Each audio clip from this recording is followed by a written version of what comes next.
Hello everybody, welcome to this presentation. My name is Rina Fokel De Vries. I work as an English academic skills tutor at the Language Centre of the University of Groningen, and I'm here with Kevin Haines, who's Deputy Director at the Centre of Academic Language and Development at the University of Bristol.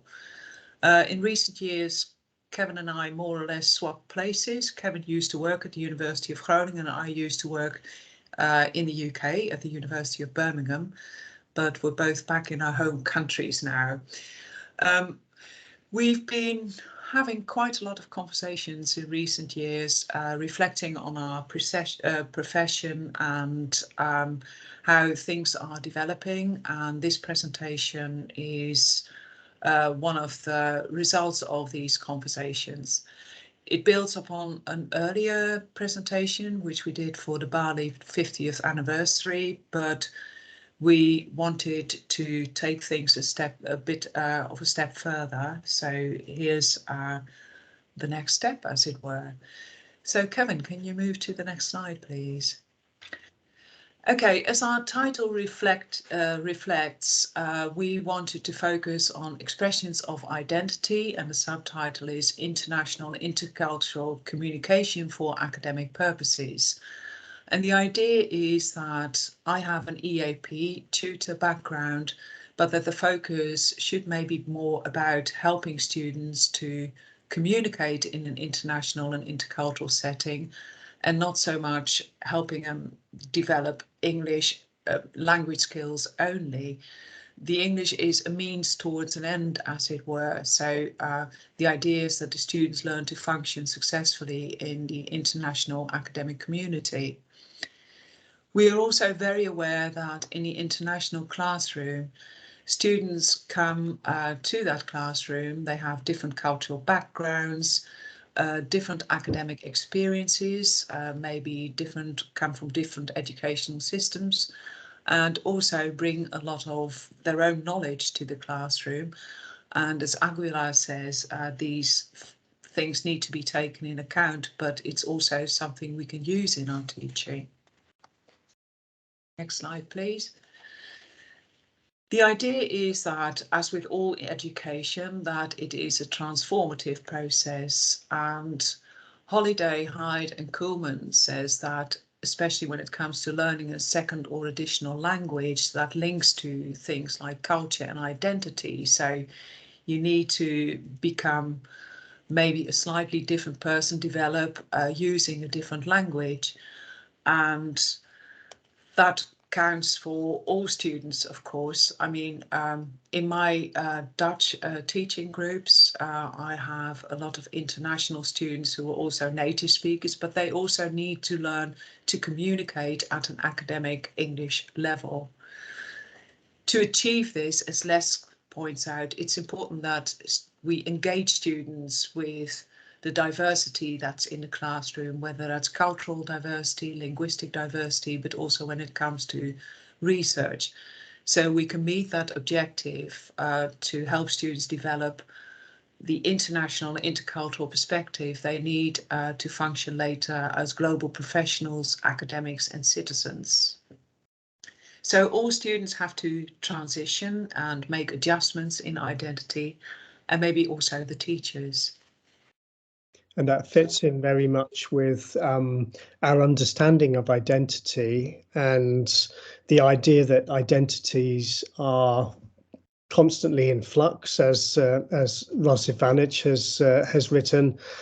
And I've definitely been very much informed by this kind of thinking about identity as a co-emergent element, which we deal with on a daily basis, and which we bring with us into classrooms as teachers, and which students also bring with them into classrooms, and that there is a negotiation that goes on within those classrooms. So Ivanic has also said people's identities are networked across the activities in which they participate, and are on a trajectory over time. So time is an important element when it comes to discussing identity as well. Identity develops through activity in collaboration with others over the time that she mentions. So the focus is very much on participation, providing for that participation and making sure that all students can be involved in that participation.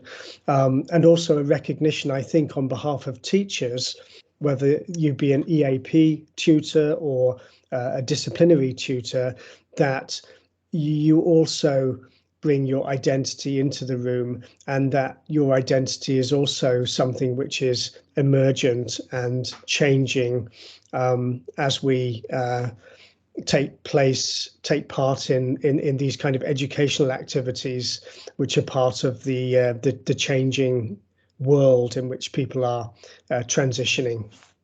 So if I move on to the next slide, with that understanding of identity and the idea that it's a developmental thing and that it involves adjustment, Hardman, of course, has looked at this and really focused on the idea that there may be a lack of purposeful interaction between lecturers and students.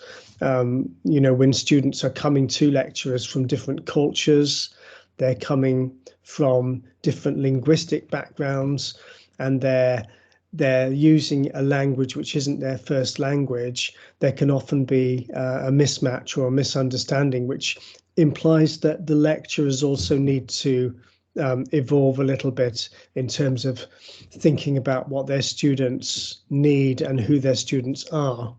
So I think that implies that there's a lot of work with a small w work involved as a lecturer in trying to activate the students in these kind of participatory activities. The other thing that we're very much thinking about when it comes to the development of identities and how those identities might contribute in a positive way to learning is the recognition that universities very often make artificial distinctions between home and international students. And our focus, as Rina was saying already, is on all students. So not to think about international students as if they are a different type of human being to the home students, but to recognize that all students bring with them competences and skills and knowledge which can be of value to other students, and that they also bring with them intercultural skills, and they need to develop those intercultural skills so that they learn to collaborate and communicate with people from different places. And this is also a skill which will feed into their employability, the development of themselves as global citizens. So it's very much something which we're thinking about in higher education at the moment, is not only where do our students come from, but where are they going to? And when you think about students on journeys, that's very helpful, because it helps to understand that it doesn't make sense to separate the international students, although sometimes in terms of institutions and organization, it might make sense to do so. So these skills that employers often perceive as a gap, according to Hardman, are skills like intercultural agility and communication skills, also problem-solving skills, the ability to collaborate in teams, and let's say the creative skills that go into being enterprising. Now, all of these terms obviously seem to overlap and be related to each other, because in order to solve problems in an international team with both international and home students in it, if you want to separate those students using those kind of terms, that would involve intercultural agility, and that would be part of an enterprise process. So I don't think these are separate skills, but they are skills which combine, and when integrated, lead to a higher level of learning than we would have if we were to treat them separately. Let's put it like that.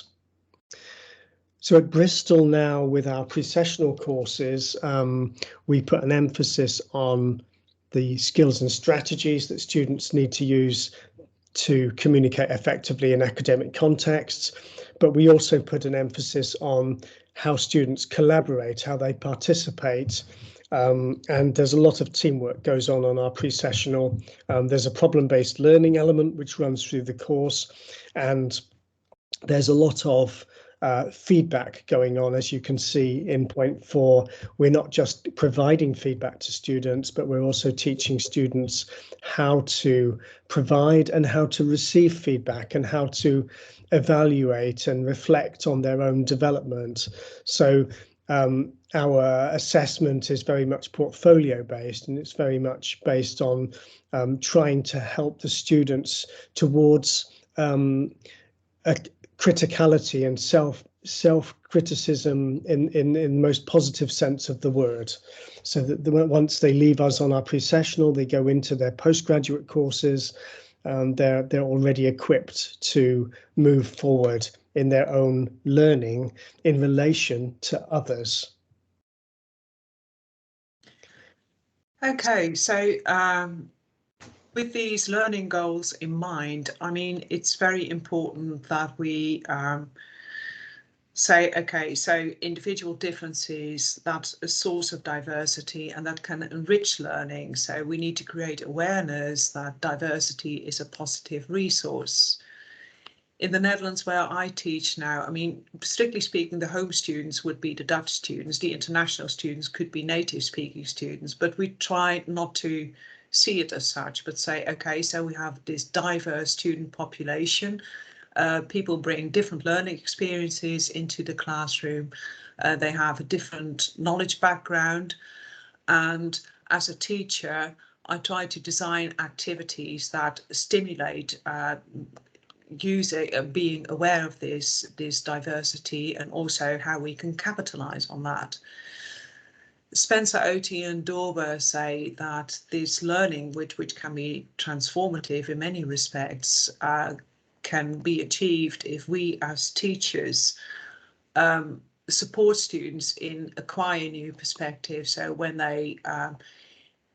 we let students interact and help them move out of their comfort zone, so not stay in their cultural silos, but learn from other students, interpret different perspectives, reflect on what that does to their learning, to their thinking, and that will help them to overcome maybe the linguistic and cultural barriers that initially exist, so they can develop language-wise, but also in their academic thinking and their communication styles.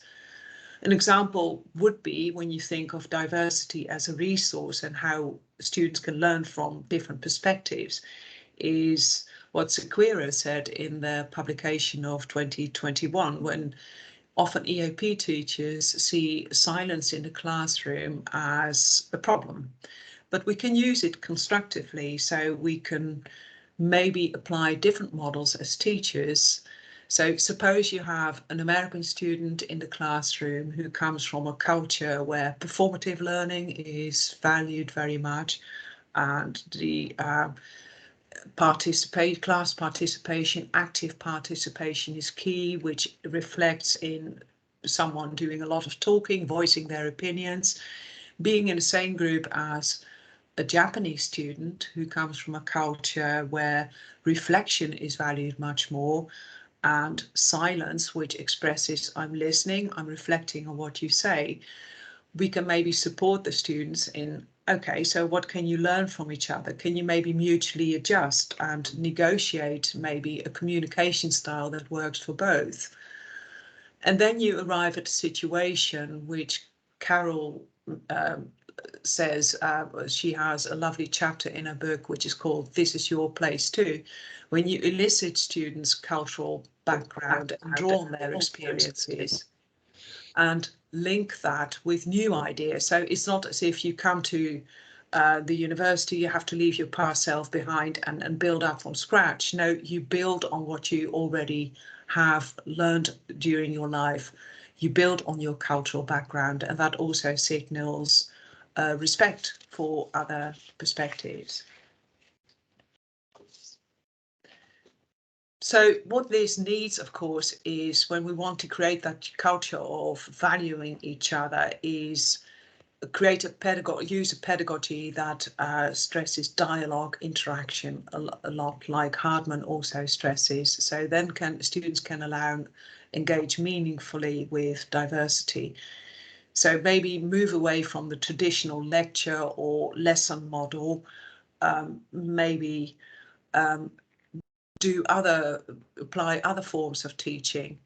Hardman suggests setting group tasks where students from different backgrounds work on an authentic project or task, and supporting students in the process of completing that task. So instead of teaching students about referencing and letting them apply in their own individual essay, you could say, okay, you do this task and you come to me when you need information about essay, or I'll support you finding out about that. And then learning becomes a collective effort. So it's reciprocal, it is cumulative in a sense that students can build on their previous knowledge, and it's very purposeful. So it's a meaningful task. So it's not just for the sake of doing certain language exercises, but it is, as Kevin explained in an earlier publication, it's very purposeful. So you learn the language by interacting about the subject, and you learn about the subject by interacting using the language.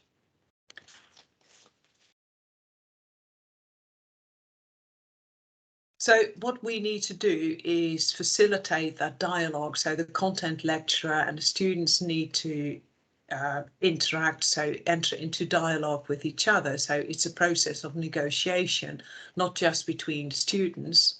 Here it says home students, international students. I already pointed out earlier, so that home students need not be the native speaking students, not in all situations. But also maybe in an in-sessional situation, the EAP tutor can enter into dialogue with the content lecturer, so give training in language, pedagogy. Now, what you often see is that content lecturer, that the language is separated off. So the content lecturer says, okay, the language needs to be fixed first, and then the students can come back. But maybe we can help the content lecturer in making this a more integral part of the language learning process. So it's all about academic purposes and less so on the language per se. So and when you think of pre-sessional situations, at my university we don't do pre-sessionals, but I remember from Birmingham that many of the people we hired over the summer, they have this EFL background and come from a more TESOL type environment, also enter into dialogue with them. So make clear, okay, this is more about academic purposes, and it's not the English language that has a central position, but being able to communicate in the academic international setting.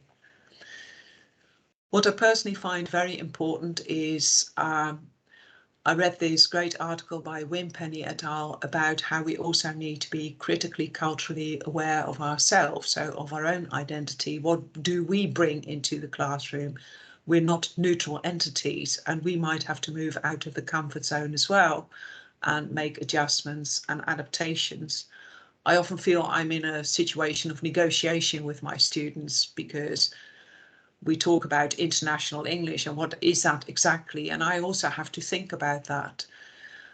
I was aware at a certain point in my career that I thought I need a bit more CPD on that, so I also trained as an intercultural trainer, and that has helped me greatly also to become more aware of what the students bring to the classroom. So it has broadened my outlook in that respect and made it easier for me to support the students, but also to make adjustments myself.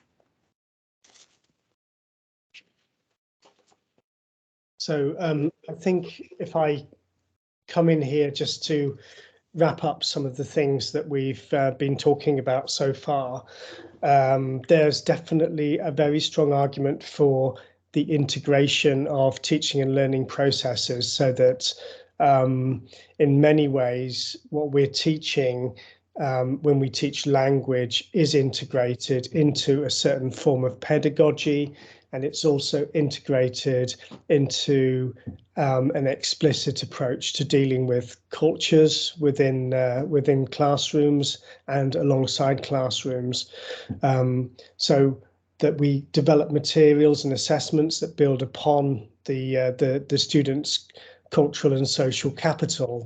That means that diversity is an asset when it comes to learning and teaching in the classroom, and we make use of that asset in a positive way. We move away from deficiency models.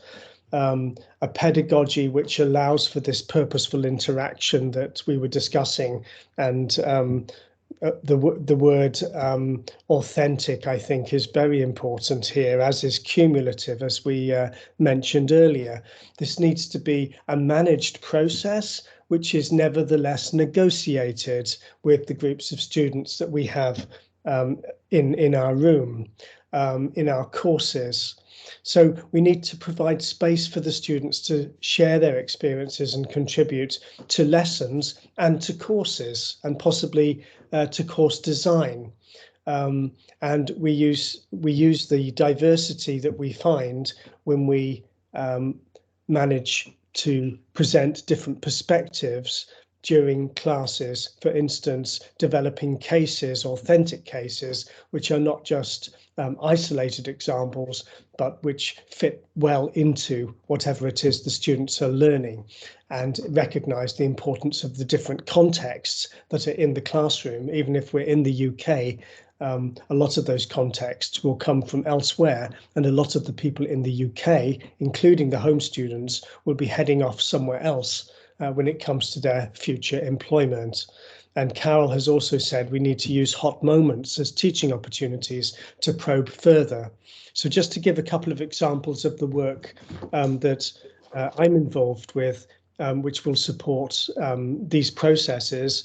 One is the work that we're doing with teachers to help teachers to develop their critical voices, their researcher identities, and to get them to puzzle with students about what's happening in their classrooms. So, for instance, really carrying out research projects which help them to understand the way the classroom has changed post pandemic. We all know that the students we have now have been through a very different process than the one that we're familiar with, and teachers are looking into ways in which they can support this group of students and support the post-pandemic learning and teaching environment. A second thing that we are doing is developing international classroom workshops which build on the Equip European project that I was previously involved in. And we've been experimenting a little bit here in Bristol with developing these international classroom sessions or workshops for people who are taking the HEA fellowship. And that's not only lecturers, but other people who are involved in thinking and designing the curriculum.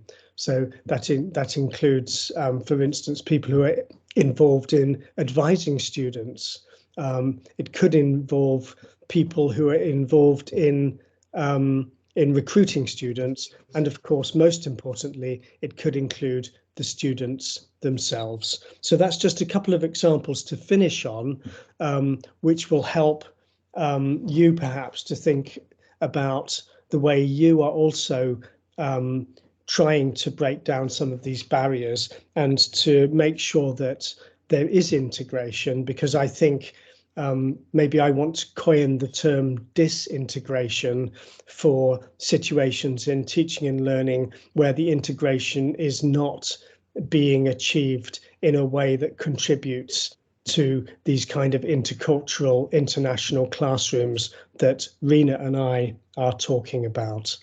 And to finish off, here are our references. Thank you so much for listening, and we'd love to engage further with you. Thank you.